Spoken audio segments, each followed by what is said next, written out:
Well,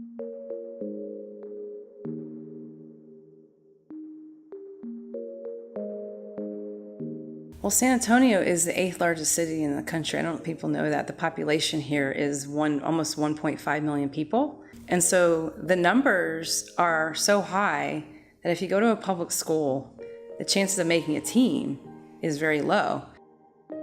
My name is Dr. Julie Wiernik, and I'm a clinical sports psychologist. I got my doctorate in 2002 in clinical psychology. One of the reasons why I went into sports psychology is to help train the coaches. The old school approach to coaching was kind of like hard, military, the Bobby Knights.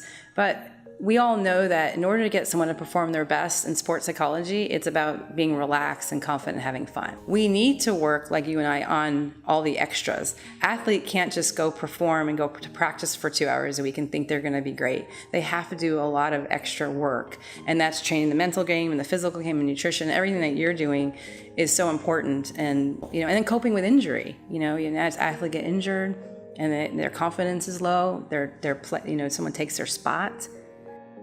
In a 3v3 tournament back in 2014, it was pouring down rain in Dallas, Texas, and I went to go cut. My cleat got stuck in the ground, and when I went right, I twisted my knee, and so it tore my ACL and MCL, and I thought I wasn't going to be able to get back to the place that I wanted to be. I had to go through an 8 to 10 month process with surgery. I recovered in 6 months, which is really fast. But when I went back, I tore it again. I thought all my dreams are not going to be accomplished. I thought, I can't even play at the highest level in my soccer club. How am I going to play at a dream college, or how am I going to make it to the national team? I didn't think that anything would be possible for me after those injuries, and it took a really big toll on me mentally. I remember telling my mom, thankful for my grades are good because I'm not going to be able to play soccer in college. So I do think it's important for strength training to work on different muscle groups to give the other muscle groups a break, for example, soccer. And we talk about ACL, there's a high prevalence of concussion and ACL injuries, especially with women. I think soccer has one of the highest concussion rates. So, how do we protect our bodies from injury is a huge component. It's paying more attention to the little things. In youth sports, you have large groups come in.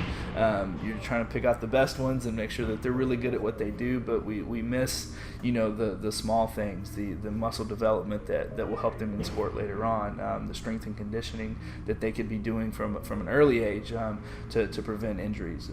Most of them are overuse injuries. The most common thing that we see day to day is just constant overuse. Athletes are specializing in their performance early on in their sport, and they're doing the same movements over and over, and so we're seeing a lot of overuse injuries that could be prevented with some change. As far as prevalence with certain injuries, we see a lot of soccer players working with Rico. We know that we see a lot of elite level soccer players. For those kind of athletes, we're seeing a ton of knee injuries, overuse injuries to the knees, ankles, also lower back injuries. Those are the most common that we see. It was kind of surprising. I never thought I would break my back. Through preseason, it was hurting, and I didn't really say anything. I thought it was just kind of like an ache, Last preseason game before basketball, the actual season started, and I was like, hey, I think we need to get this checked out. So we went to the doctor, and they did x-rays, all that, and then they saw that I fractured it.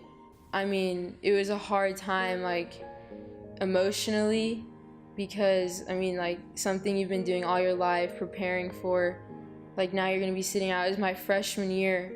So, you want to start out strong, show everyone, what you got, and now I couldn't because I had to sit out. I had to sit on the bench, Thankfully, our 4th round, when we traveled, I went to the doctor and they released me.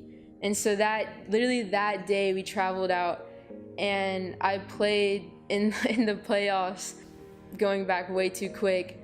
But it was... going out on the court was there's the whole crowd because it was playoffs, and it was amazing that I get to actually contribute and help them try and win. So thankful to my mom. She found Dr. Julie Wiernik and really helped me get over obstacles and even just past injuries, like my nose break or sprained ankle or pulled quad. I went to back-to-back injuries, and psychologically, if you don't have it, then you're not going to get past those obstacles, because soccer is a mental sport. So Avery Chaney, I've been working with her for a little over half a year. She comes here to work. She has goals. She wants to go to Texas Tech and be an impact right now. And I believe she has every tool in the books to do that. I believe that if you dream something, then you can achieve it. I really just want to prove myself. And then going into Texas Tech, I want to start as a freshman. I know that being 17 and going to college is very rare, and I'm going to just have to prove myself being 17 and playing against 21-year-olds. I'm going to have to be a boss in there and show them that I am just as strong and as technical as they are to be able to start. Alyssa Altman, we call her Too Cool because, she just has a swag about her, Now, listen to this. Fractured back, L5, L4. She came from 2 season-ending injuries. How do you come back from something like that? She texts me at 8 o'clock at night, says, "Coach, can you give me a workout?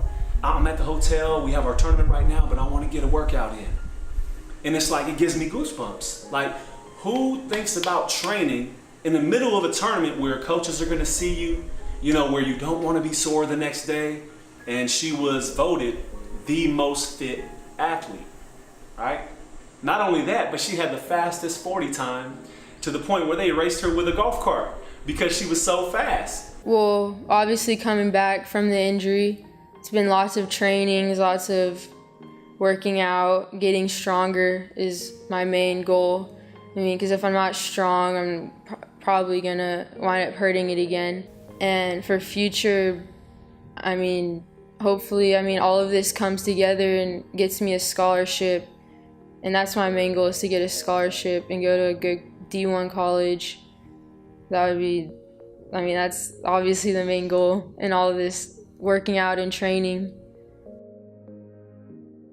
Well, I think Coach Rico has the right mindset of having multiple people come in, training the, yoga, which is relaxing and stretching, and, having me come in and talk about the mental game. And I think that he offers a very comprehensive approach to training athletes, which I think is fantastic. I think many athletes focus on the technical and the physical, but him really, realizing that there are so many facets to life and being a great athlete or performer. You have to be calm under pressure, and yoga helps with that. I think me coming in here and training the athletes and parents, so I think he offers a very comprehensive training for the athletes, and then he teaches them values and being grateful, which everything that I think is important, and I'm happy to be a part of his training program for his kids.